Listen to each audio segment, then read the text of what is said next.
Pada Senin, tanggal 30 Agustus tahun 2021, warga dihebohkan dengan temuan tas bertuliskan, "Awas ada bom" di simpang jalan antara Jalan Gunung Simanuk-Manuk dan Jalan MH Sitorus, Kecamatan Siantar Barat.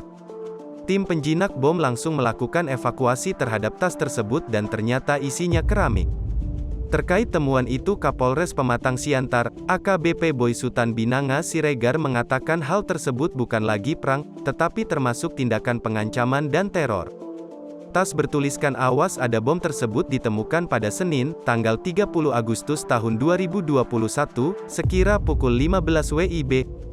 Satu orang tim jinak bom dari Gegana Polda Sumut turun dan mendekat untuk mendeteksi tas yang tergantung di simpang jalan tersebut.